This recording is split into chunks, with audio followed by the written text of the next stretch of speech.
Morning, everybody. Very nice to see everybody on this soothing morning.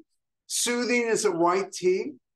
By the end of this session, you'll understand that not all white tea comes from Fujian, even though that's the birthplace of white tea. Now, for those of you who've been on these sessions for a while, you remember there are three main places in Fujian province where white tea is thought to have started or started simultaneously. So Fuding is one of them, Zhenghe is another, and Jinyang. You hear about Jinyang a lot less than you do Zhenghe and Fuding, but that's really a marketing situation, because if you're internal to the tea business or you grew up in Fujian province, you know these places. But wait a minute, it appears that I'm lost geographically, because I'm already 3 minutes into this session and I haven't once mentioned where Soothing is from. Soothing is from Yunnan province. And as all of you know, fabulous reds, fabulous fermented teas come from Yunnan province. Turns out there are a few other types of tea that come from Yunnan province as well. And white tea, especially these last 10 years, has begun to come out of Yunnan province. We need to talk about this because these trends are not an accident. In fact, oh my God, we've got to go back to Fujian for a moment. What has happened over the last 20 years in Fujian province in relationship to white tea? So in the early 2000s, by that time, there began to be more interest in white tea. And most of that was driven through Fujian province because it had to do with alleged health benefits. That picked up steam quite quickly as we worked into the 2000s and scientific reports started to come out. Oh yes, you drink that white tea, your skin is really great. Drink that white tea, lots of L-theanine. Drink that white tea and it will reduce inflammation within your body. So you're getting all of these studies about white tea, which were, again, not only driven out from China, but as soon as those studies started to appear in international press, what happened? Cosmetics companies picked it up. Oh, good for skin. Wait a minute. My business base is all about skin. Let's take a look at that. And so in France and in Japan in particular, lots of attention started to get paid to white tea to see if somehow extracting elements of or from white tea would have a positive effect on the skin. Now, you see the results today. It's hard to pick up a cosmetic without seeing something about white tea extracting, especially higher level cosmetics. So there's something in there which, when combined with some other chemicals, seems to have a very beneficial effect on the skin. And so as that picked up in Fujian province, what happened? This little craft crop, now it's always been bigger than yellow tea, but it was still a craft crop, especially compared to the other crops in Fujian province. So let's think about the crops in Fujian province. Lots of tea devoted to oolong, right? Southern Fujian, you get the Anshi oolongs. Northern Fujian, you get the cliff teas, the Wui oolongs. Lots of attention. Let's back up here. Let's give you dates.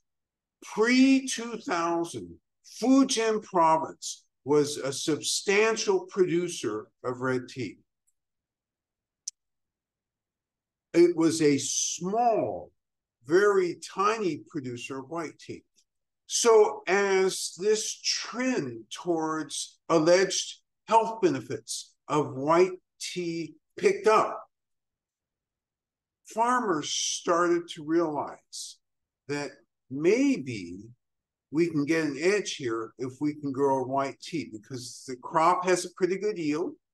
It's already proven to grow successfully in the Fujian environment. That's the total environment, the terroir, the weather, the soil. Maybe we should start growing that. And the market is starting to boom. The price of white tea is starting to increase.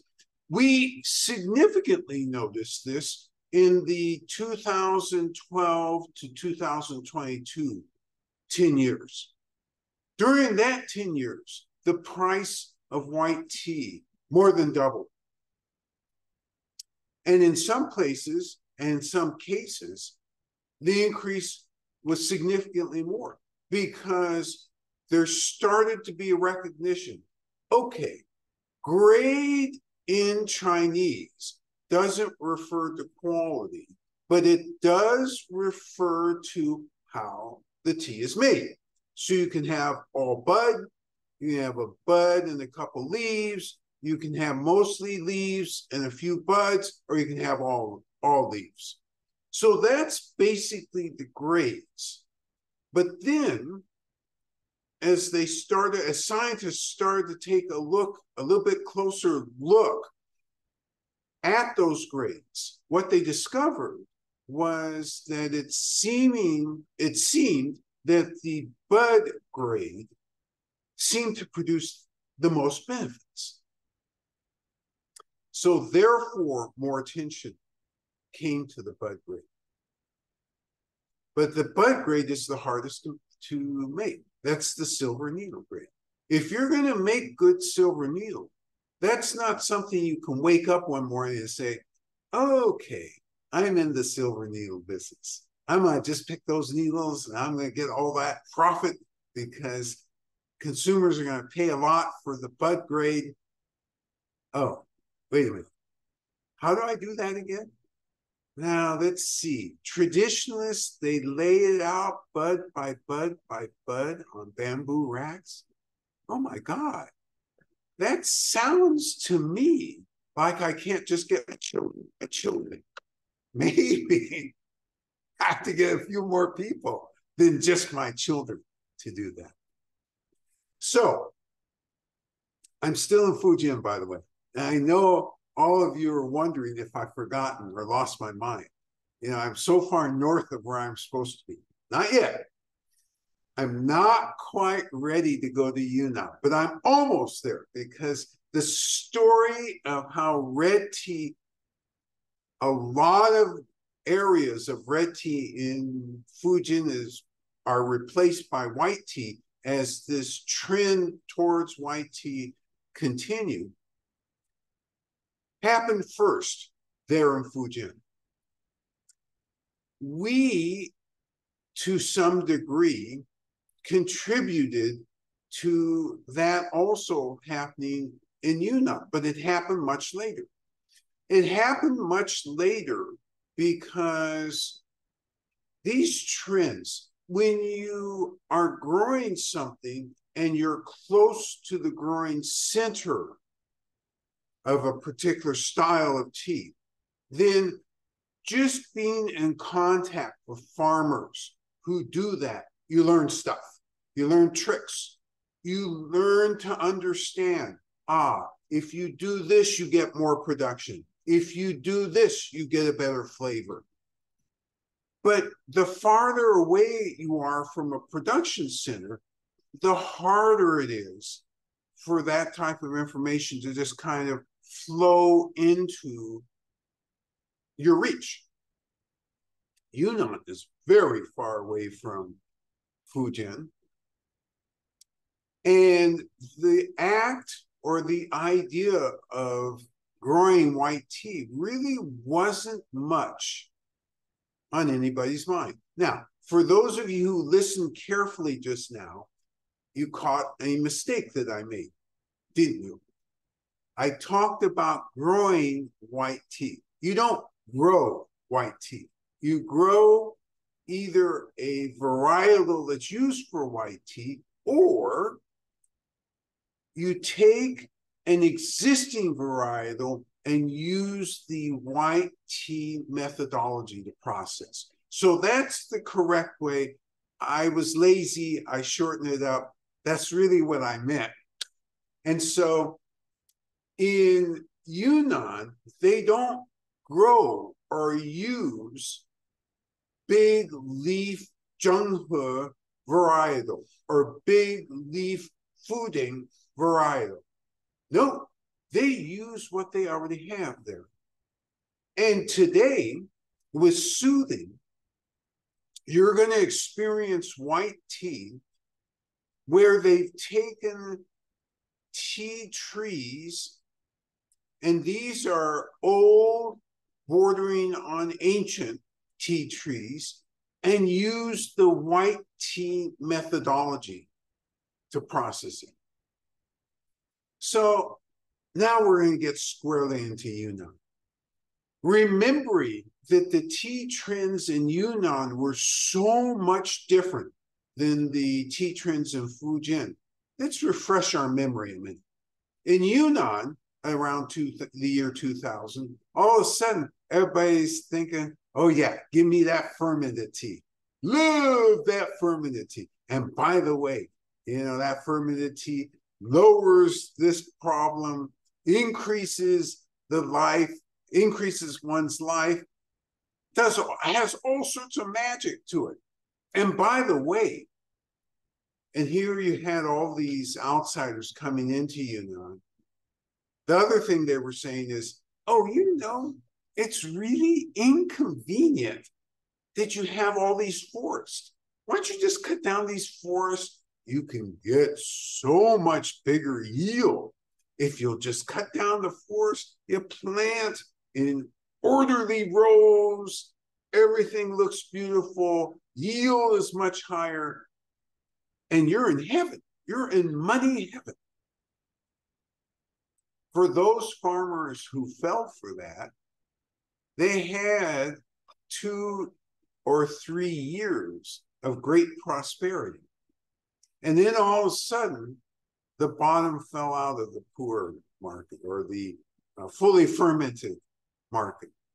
And it fell out for a lot of different reasons. First off, it was an artificially driven demand. And what was worse was it was a demand that was driven from the outside. It wasn't a demand that was really associated with a general trend in consumer behavior. It was following a fad rather than following consumer behavior.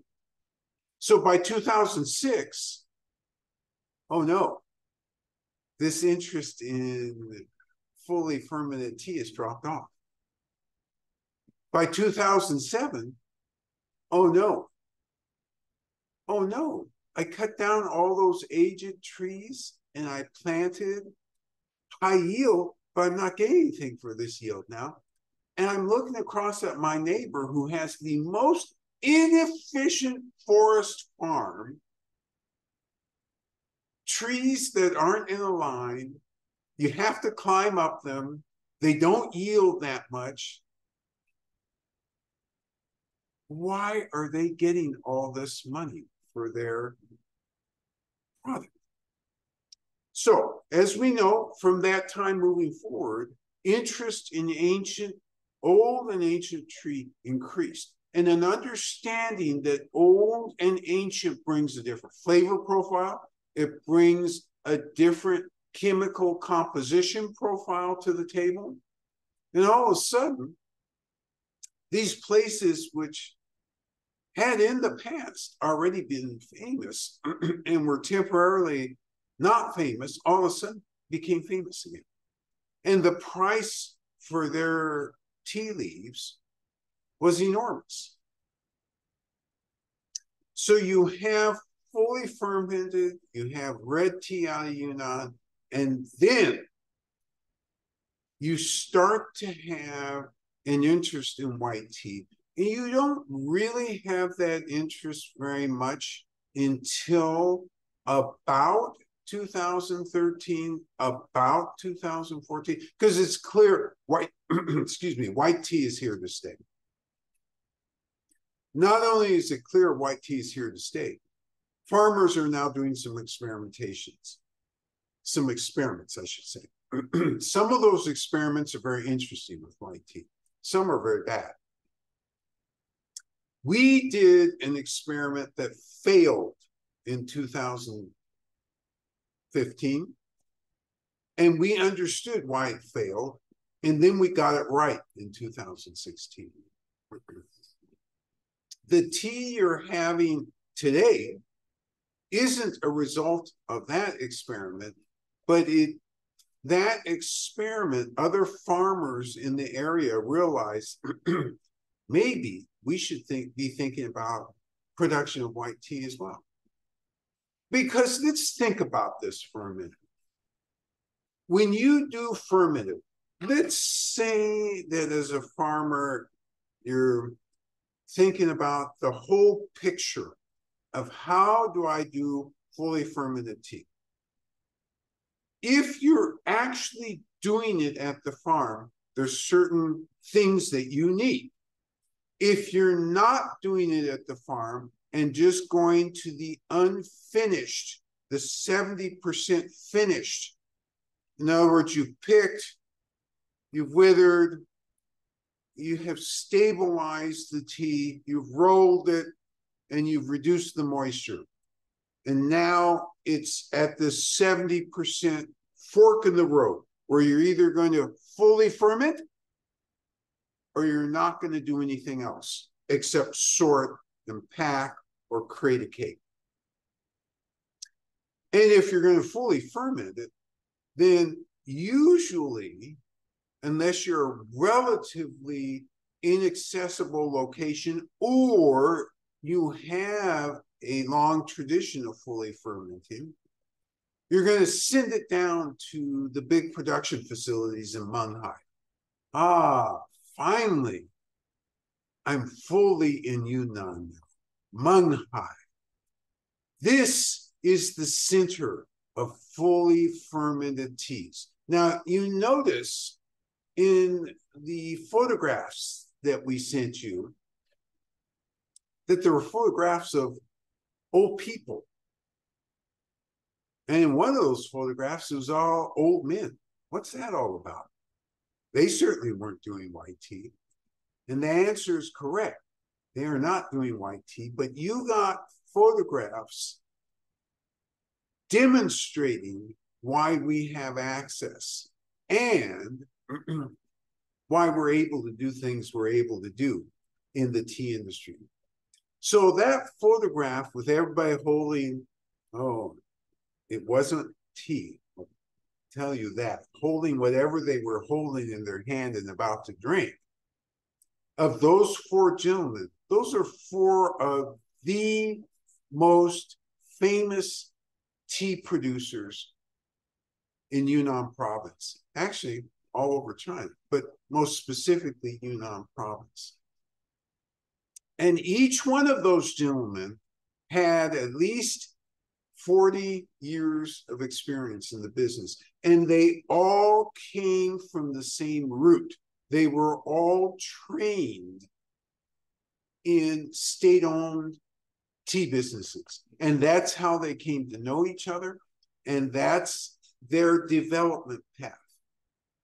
And the reason that we shared this type of information with you was we tell you all the time, it's not so much what you know, although what you know is very important. In order to be the 99s that you all are, you have to know stuff. But for us to be able to get people to do experiments with us, to get these specialized tea, you have to know people. And so we thought it'd be fun to share that photograph. In that photograph of those four gentlemen, if you look at the gentleman on the far left, he had 55 years of experience in the tea industry. He started when he was a teenager. And he's the one who owns a shop in Munghai. And that's where we got to taste the 50-year-old naturally fermented tea. So, and the trees, by the way, that you saw in the pictures, you can do, and the farmers and what you're going to have today did do, they picked and processed that as white tea. But normally, they pick and process it as fermented tea. That's the result, I should say.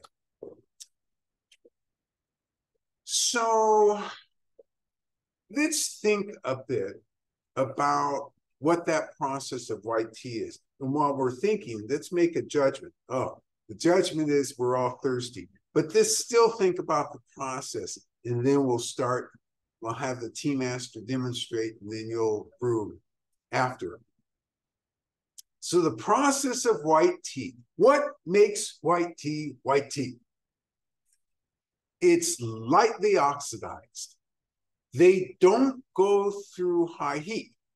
You pick it, and usually, by the way, stylistically, the pick is completely different than other tea picks. If it's going to be medium to low grade, even high, up towards the high, not the highest, but up towards the high, you're going to pick the bud and all the leaves that are open on that particular grab.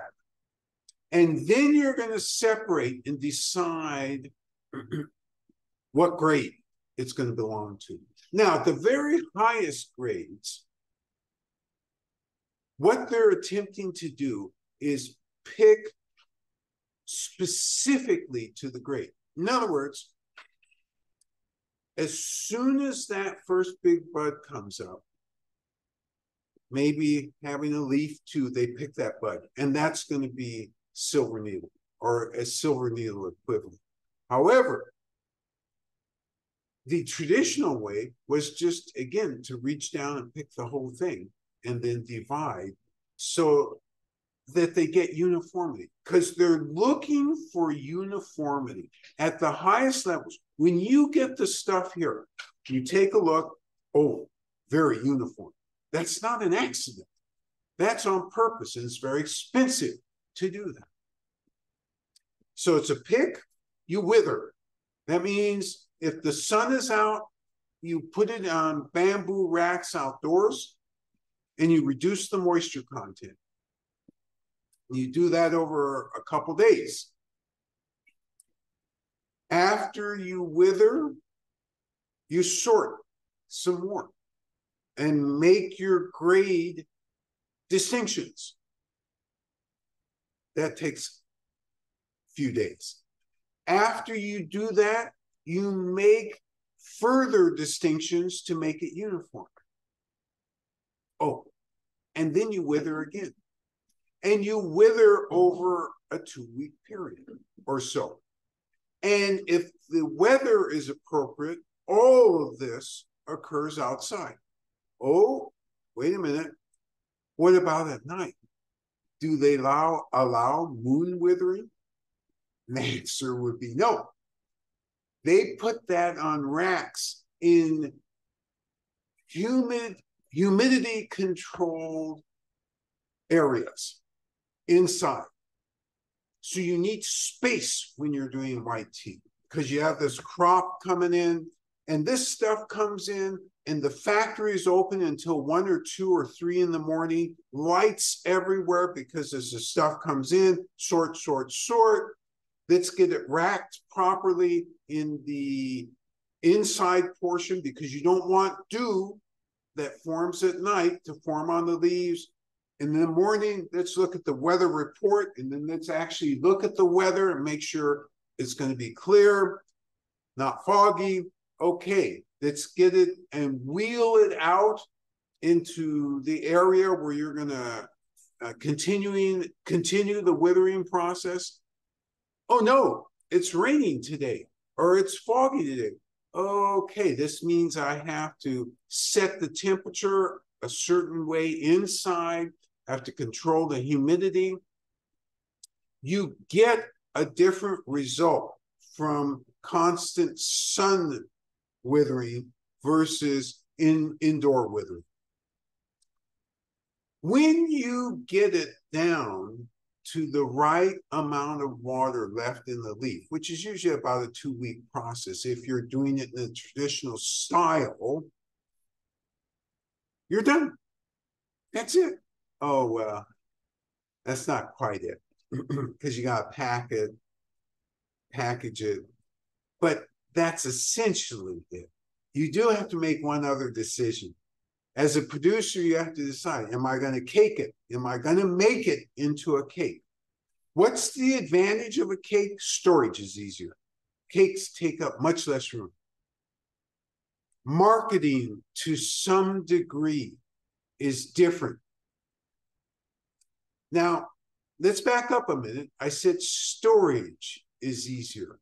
Why is storage important? I mean, for Christ's sake, you get this tea all withered up, you package it. Don't you just send it out to market? Because, you know, white tea is very popular. We're trying to get people to buy. Who needs storage? Well, let's talk about the market for a minute. Because I started off in Fujian and talked about the increase in the market. What segment of that market has increased in a way that it's off the charts? It's increased so much that now, in popular parlance in Chinese, I'm going to get my health food product. My health food product. It's as if they're walking into a nutraceutical store. And what is it they're looking for when they say their health food product? What they're looking for are aged cakes. Why? What's magic about aged cakes? What's magic about aged white tea? Alleged health benefits that are far beyond the normal health benefits of white tea. How long does it take before it's aged? 7 years. 7 years minimum. And this stuff, you should hear locals talk about this stuff. My favorite story is about this picker we ran into in one of the fields. This was in the early years, probably 2010, 2011. We ran into a picker, and we were amazed by this guy because the person who was with us says, oh yeah, he's 101. I took a second look and I spoke to him. I said, did I hear that correctly? You're 101? Oh yes, I'm 101. And I'm out here every year picking. And I feel good. And why am I able to do this? His reason, or his reasoning, is because I drink this white tea all season. And by the way, I drink aged white tea. So you have this thought prevalent, heavily prevalent in China, that aged white tea in particular, in some cases, aged other teas as well, but white tea in particular is seen as being hugely, hugely beneficial to the health. Okay, what's not hugely beneficial to your health is when I talk and you get thirstier and thirstier. That actually doesn't turn out to be beneficial for my health either, because then Impatient tea master comes over and reminds me everybody is thirsty. So it is with great pleasure that I bring, is it the impatient? No, I think it's the patient tea master. Oh, impatient tea master.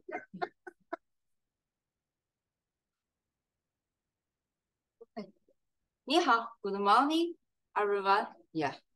So we do white tea, huh? So today, it's even chilling. This 2 cup is for 2 people. Okay. So look, I use the 2 double, strand. Oh, John, hopefully I made tea. So this is her tableau, because what she's going to do is make 2 cups of this. And for you, you would just have the 2 cups and 1 strainer. And this is a tray to catch the water. So you can use any temperature, and we're using 200-degree water to heat the cups up. So that's step number 1, heating the cups up, making sure that the cups are absolutely clean, no soap stains, nothing which can influence the flavor. And remember, as we go into this, this is about being present. It's about tea rhythm.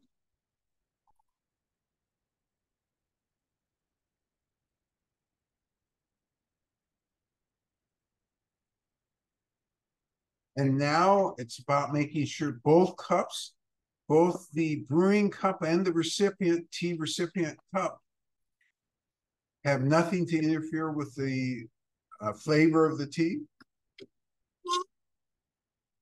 Making sure the tools are clean.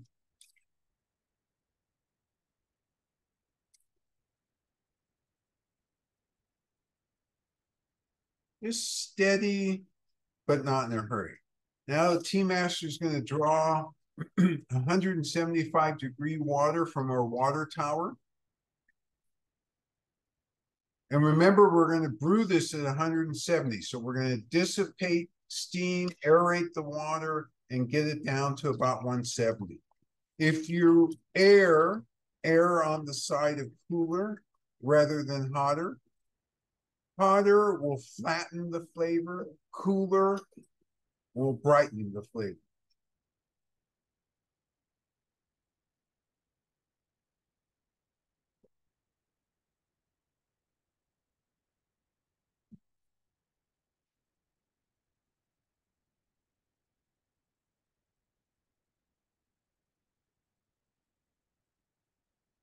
So again, just nice and steady.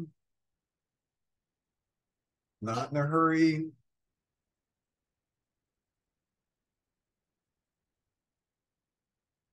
Beautiful process.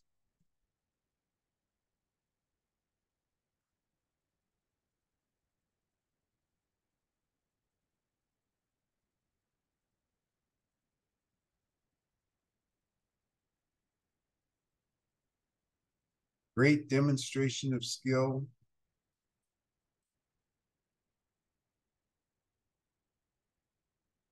One more cup. Last time.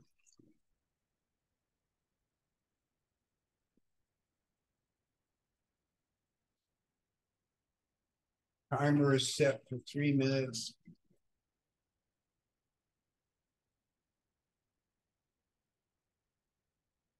Ready. Tea master gets the tea leaves. This is 6 grams.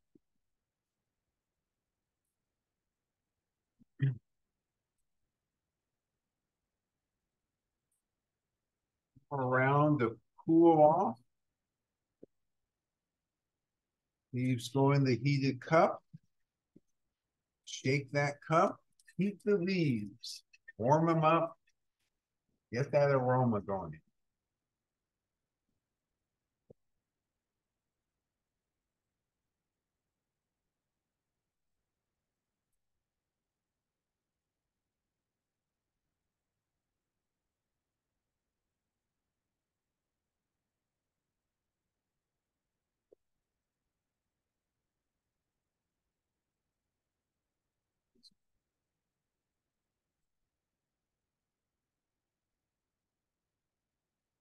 Again, same process. Now, here comes the magic. By putting it in a pot or a kettle that has a spout, you can control where you pour. And you're trying not to pour directly on the leaves, trying to pour around them. 3 minutes steeping.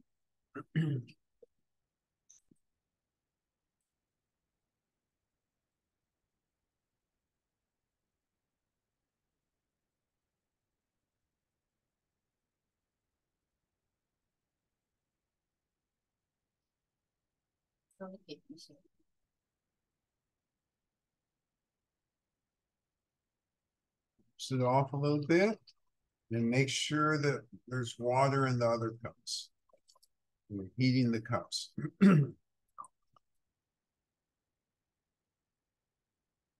Okay, so what's this thing look like? Oh my gosh, look at that. No leaves on the bottom, everything on top. Wow. Oh my gosh. And different colors, different smells. So remembering that the farmer who did this actually spent time in Fujian province to learn the process and then essentially replicated the process of doing white tea. But they used the material, and you'll be able to tell because when you look at this material, you'll tell instantly, oh my gosh, these leaves are quite large. These must be from tea trees, which indeed they are.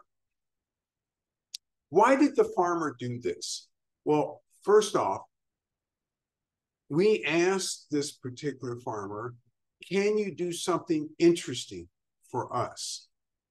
And the farmer, through discussion, the farmer came upon, I've got a relative in Fujian. They do white tea. I know a little bit, but I promise I'll go up there, I'll study, and then we'll do it. And so this is how we came to have this particular set of white tea. But there are other farmers who are also experimenting, and there are people from Fujian province who come down to this area. And there's people from the tea industry who are interested in this trend. And again, this trend is driven by the market. It's not driven by a farmer who gets up one morning or a scientist who gets up one morning and says, I wonder if I could make white tea in Yunnan province. No, not driven that way. It's driven by the fact, oh my gosh, the price of white tea keeps going up and up and up. The supply, though increasing, isn't enough.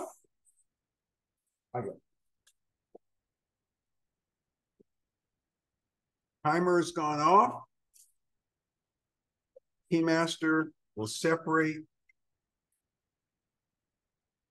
the tea leaves from the tea liquid.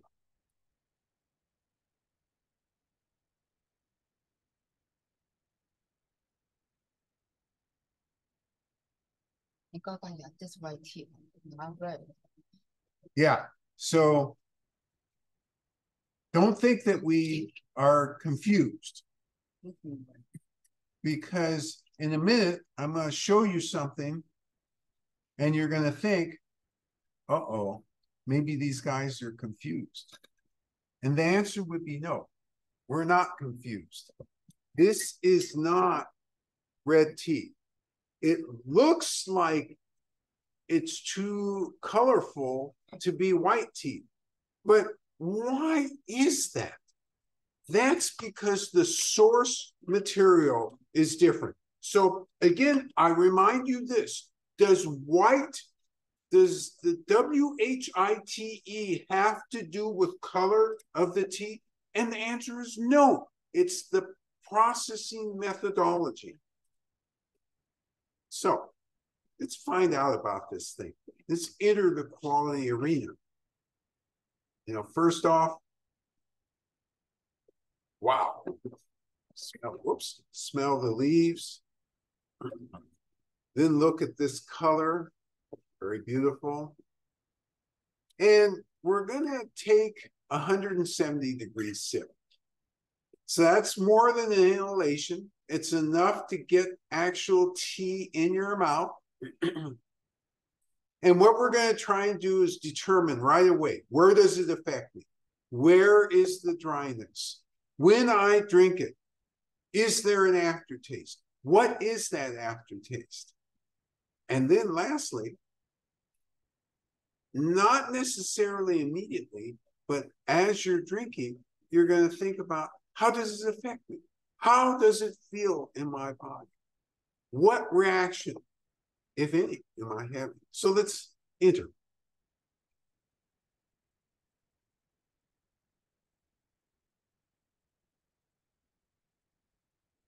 Okay, this is really tea. I have dryness on my tongue. Proof. You're going to take notes of where that dryness is. I remember where my dryness is. Oh my goodness. There is an aftertaste. Now for the second round, I'm going to make a determination. I'm going to verify what I think I just discovered. And then the second round, I'm going to, or second sip, I should say, I'm going to focus on aroma and focus on taste.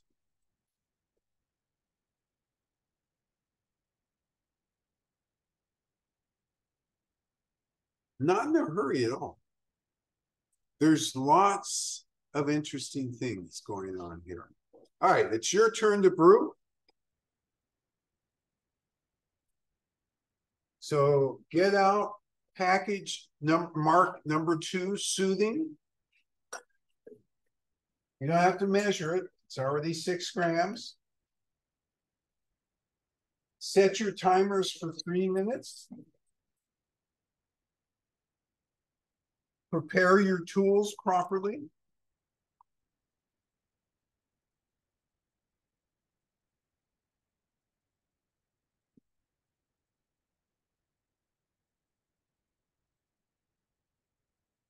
And you notice there's always a nice rhythm of doing this. There isn't, it's not frenetic.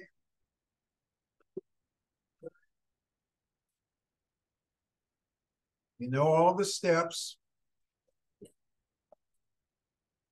And they're not dependent on being in a hurry.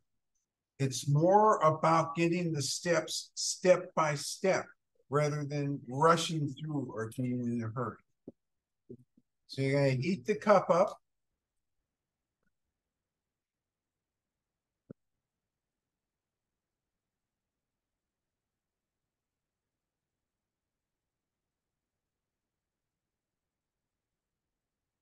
Make sure both of them are absolutely clean, no soap stains or anything.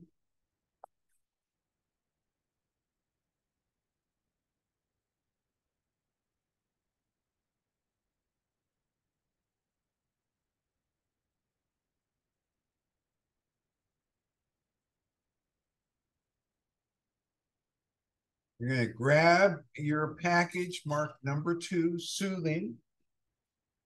Dump the leaves in. Shake. Wake them up. Smell. Transferring water to a pot that has a spout that you can control the flow.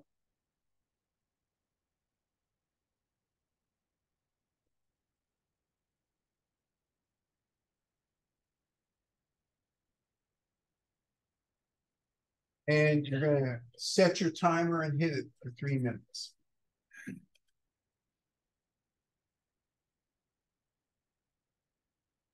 And make sure that water is in the other cup and it's heating. So this is why you're beginning to see, you get the fact now that market forces are driving this trend to start to see some tea coming out of Yunnan that's white tea or processed in the white tea methodology. And with the forces at work in the market right now, I would expect this to continue. Now, there's a dynamic here. What is that dynamic? There's certain cost to doing a fully fermented tea, and then there's a certain return for doing a fully fermented tea. If it's by bush, it's measured one way. If it's by tree, it's measured another way. If it's by ancient tree, excuse me, it's measured yet another way. In other words, there's a cachet about ancient tree, which increases the cost tremendously. If you're doing by bush, hey, very inexpensive, relatively speaking, of course. The magic, wherever you're getting white tea, is to make sure that the farmers really know what they're doing. Not only that they know what they're doing, but they're getting the most they can from these tea leaves. Because again, it sounds on the surface, oh, all I have to do is dry. Well, what about the space? It takes an enormous amount of space. What about if the weather is inclement? What do I do then? Oh, I need some heating and control of humidity. And by the way, what if this becomes really popular?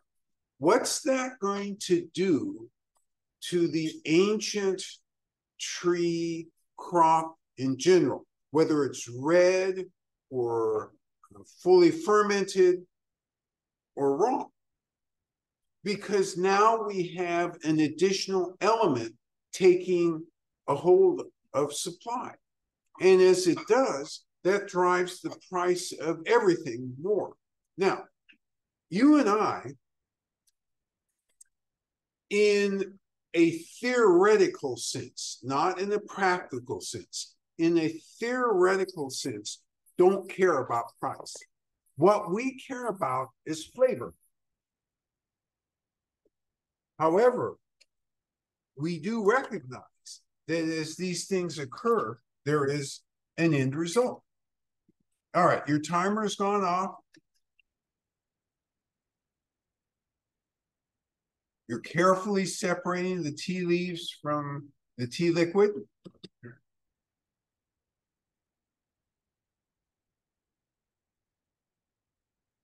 And yours should look something like this in terms of color. And it's time for you to enter the quality arena. Yes. Participant says the color is so lovely, a light yellow amber color. Light yellow amber color, just lovely. It is lovely. And this is why in the beginning, if you're just making a judgment based on color, you might think to yourself, oh, they snuck in a red tea.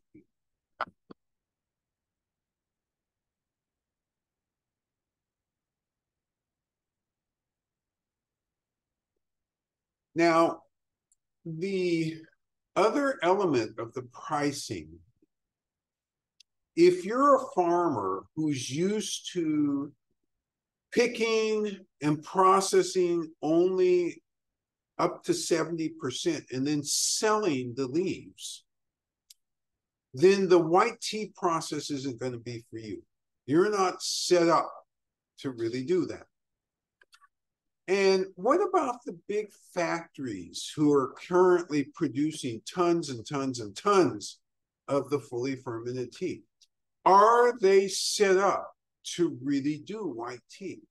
The answer is no, because they're doing industrial processing. Could they get themselves set up? Yeah, but that would be an investment. And knowing in general how we all think about investments, if this is something temporary, we're not going to be inspired to invest. if this is a trend that looks like it's going to continue and grow, we invest for two reasons. One, as a defensive hedge, and two, what if we're able to industrialize this process better than anybody else? Maybe we can become a center for white tea. So there's all sorts of thought patterns related to this. And right now, those old men that you saw in those pictures are thinking about these particular issues because they've got to make these decisions because they literally are making thousands of tons of the fully fermented tea, as well as the raw black, not set up to do this. Yes. Participant shares that she also immediately gets the drawing on the top of the tongue, and it's got that characteristic white tea flavor. It's full-bodied, heavy in the mouth, grounding, and slightly sweet. Full-bodied, heavy in the mouth, grounding, and slightly sweet.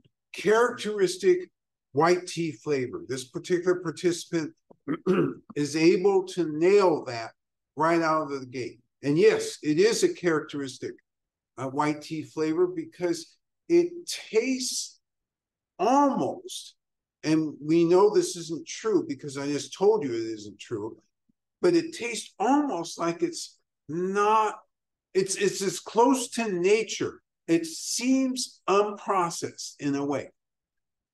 Another participant shares the tea liquor scent has a hint of honey sweetness and a cider-like fruitiness. Honey sweetness in the scent and a cider-like sweet taste, or is this aroma still? The tea liquor scent has the hint of the honey sweetness, no, this is still with aroma, and a cider-like fruitiness. A cider-like fruitiness. Love this because, take your leaves and smell them.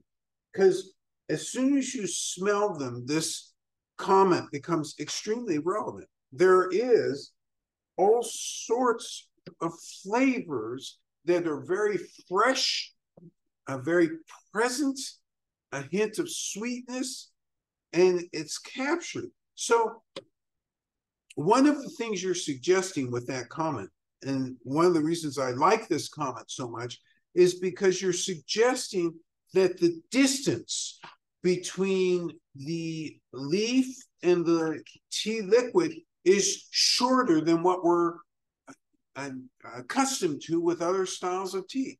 In other words, it's almost as if these dried leaves directly correlate to the end result tea taste.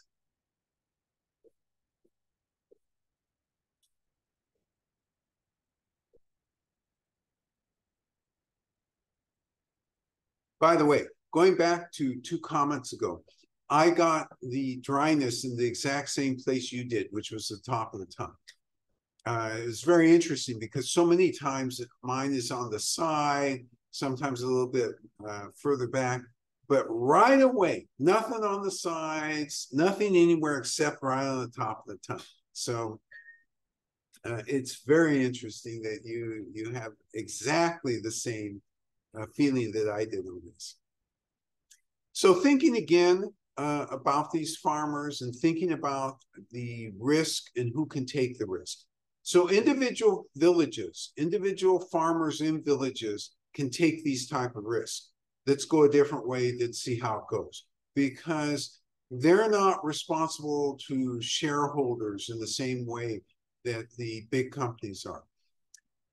The other thing is when you're doing craft white tea, and this can be considered craft white tea, you don't have to, you can price it related to what work you had to do. And because you're at the beginning of this trend, you can price it in such a way that you can actually at least break even, if not make some money. Now, the whole tea industry, by the way, this year is under pressure in China. a lot of pressure because there aren't, China has not so much changed in terms of its consumption of tea. It's still a huge consuming population. And all these great teas get snapped up as soon as they're available. But as you go down in quality of tea, you have other things competing for consumer interest. In other words, you and I, we drink these teas because we're blown away by the flavors, we're blown away by the feelings, and it's not something we're doing as a habit we don't pay attention to. If you were doing tea bag tea, you would be doing something else, right? You would be either reading a book or working on a problem. You wouldn't be focused on the tea. You would be, it's tea that doesn't put itself squarely in front of you. So that type of tea is under huge pressure in China because you have all these invented drinks from abroad, internally newly developed drinks of other plants. And so what was once almost a single type of market over these years is developed into an extremely complex market. And it's developed into a market where in the old days, tea purveyors didn't have to work so hard to convince people about their product. But now, with all this competition, there are choices. And as soon as there are choices, then you have to work a little bit differently to get the market's attention. All righty, let's see how I'm doing. Oh, I'm doing perfect. Well, understudy is never perfect, but I'm doing, from your perspective, on time. So we had the opportunity today to go through this great white tea called Sophie. Love this tea. You all have identified, and I salute you for this, identified many of the elements which attract not only me, but they attract the Chinese market who's becoming interested in this type of tea. Great job today. Next week, what are we doing next week? I believe next week we go from soothing, oh no, we're going to the heavens. Divine plum. Next week is really special. This is one of our favorite teas over the years. And this tea has become increasingly difficult to come by. And there's a reason. And next week, you'll tell me the reason why this tea is the way it is. Somebody scooched in one more comment saying she loves this tea. So delicious. Ah, okay. Last comment. Loves the tea, so delicious. And I love this comment because it's a comment about, without calling it a comment about the feelings, there is a comment about the energy of the tea that's hidden in that. And love it because you don't call something delicious unless it dials up everything in you. And certainly for me, this tea dials up everything. Your responsibilities this week, stay healthy. As you come to Monday, think very carefully about what your New Year's resolutions should be. And somewhere in those New Year's resolutions, don't forget tea. Have a great week. Take care. Bye-bye. Bye.